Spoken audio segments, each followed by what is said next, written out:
Benfissa Ahmed. J'avertis d'abord, pour qu'on soit bien d'accord, que je ne suis pas ni un récupéré, ni un ancien ni du KGB, ni du CIA, et encore moins de n'importe quelle police secrète. D'accord? Ni l'homme de l'Amérique, ni l'homme de la France, ni l'homme de la Chine, ni de la Russie. Dr Benfissa Ahmed est le citoyen de la science et l'homme de Tunis, et l'enfant de la Tunisie. Donc mes convictions sur la science ne datent pas des dernières élections. C'est le 14 janvier où j'ai écrit que je n'étais ni d'aucun parti, sauf celui de la science. D'accord?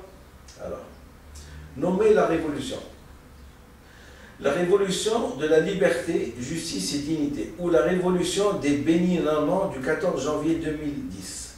Révolution tunisienne faisant suite au décès de Mohamed Bouazizi, vendeur ambulant qui s'est donné la mort par l'immolation par le feu après une dispute au cours de laquelle sa charrette de fruits lui a été confisquée par la police pour l'empêcher de travailler pour une raison administrative futile. Offense à la dignité, dispute, gifle, coup de poing, confiscation de la charrette de fruits, le sujet n'arrivant pas à récupérer ses biens, a pleuré, puis est parti s'asperger d'essence et a mis le feu à ses vêtements. Hospitalisé pendant 16 jours dans le centre de brûlé de Benarous, il est mort le 4 janvier 2011. Il reçut à l'hôpital le président déchu, Ben Ali, qui essaya de soigner l'image pour calmer la grogne dans la rue. Cette injustice ou état de non-droit a déclenché le passage à l'acte suicidaire ou meurtre de soi d'un jeune homme qui, devant l'incompréhension de l'autorité civile, de sa souffrance existentielle, a préféré en finir.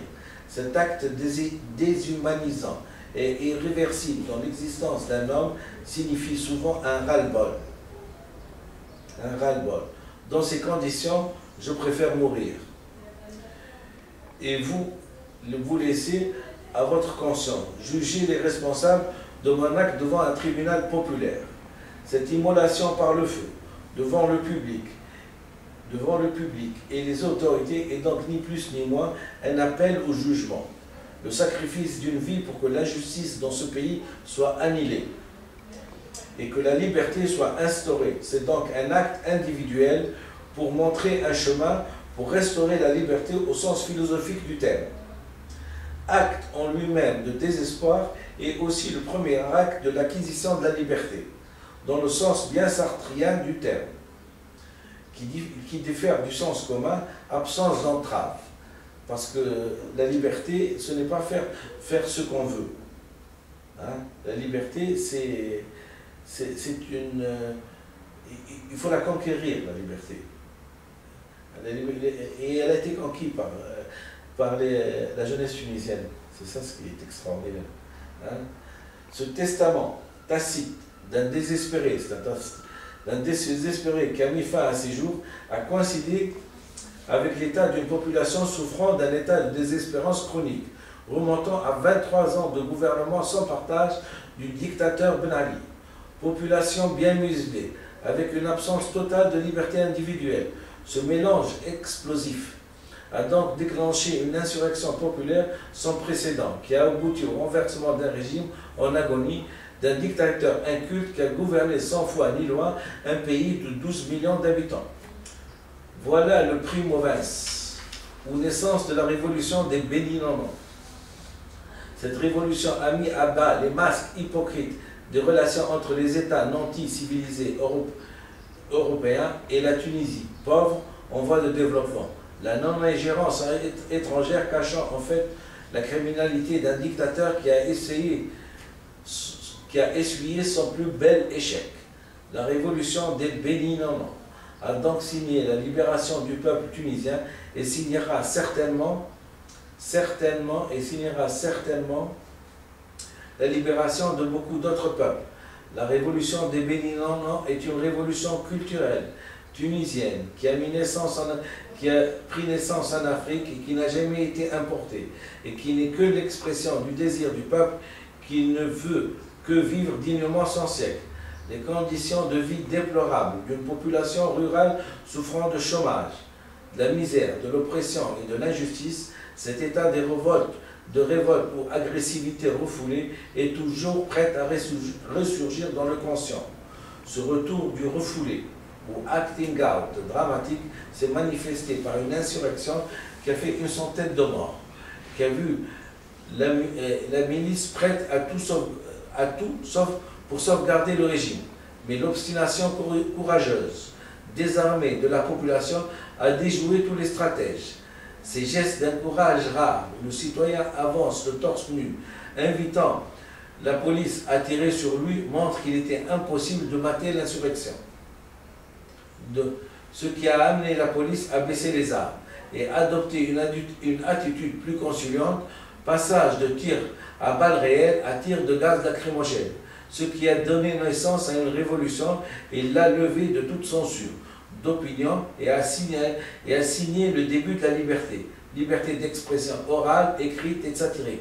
Voilà, si j'ose dire, la psychogénèse d'une révolution. Je n'ai rien à ajouter, sauf que ça a été écrit vers le 17 ou 18 janvier 2011, et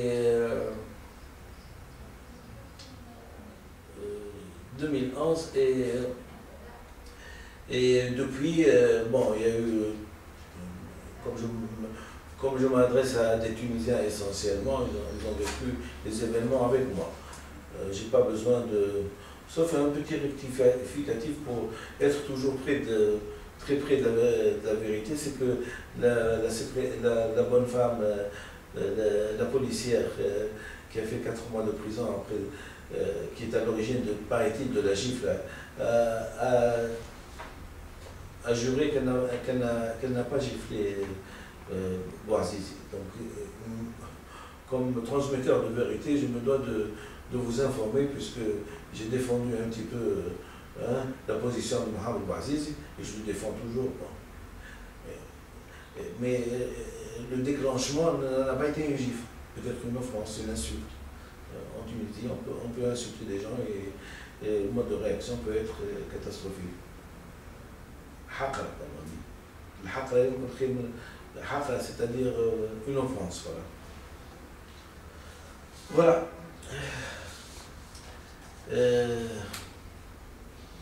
Qu'est-ce qu'on pourrait dire d'instructif?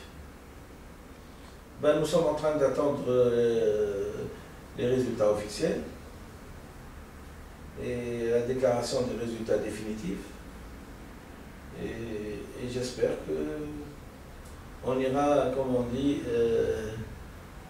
on ira de mieux en mieux, bien que je vous ai dit que le train n'avait pas de chauffeur encore.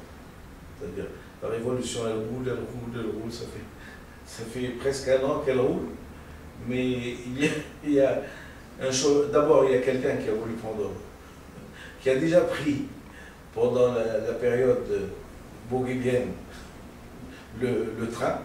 Il faut dire qu'il a, et il a appris les manœuvres, comment on peut faire la sourde oreille à quelqu'un qui vous importune ou qui vous amène un projet pour la Tunisie qui est authentique et scientifique. Donc, comme on dit, je suis tombé pile poil sur l'éminence grise de Bourguiba. Et puisque je parle d'éminence grise, après j'ai eu affaire à l'éminence grise de Ben Ali, puisque j'ai eu affaire à son premier ministre et j'ai eu affaire au médecin, c'est lui qui est l'éminence grise de Ben Ali. Donc cette éminence grise de Bourguiba continue à guider le train de la révolution, tout en ayant un petit peu compris de quoi il en ressort, et on est parti, comme je voulais raconter le truc, on est parti à droite et à gauche, faire, comment dirais-je,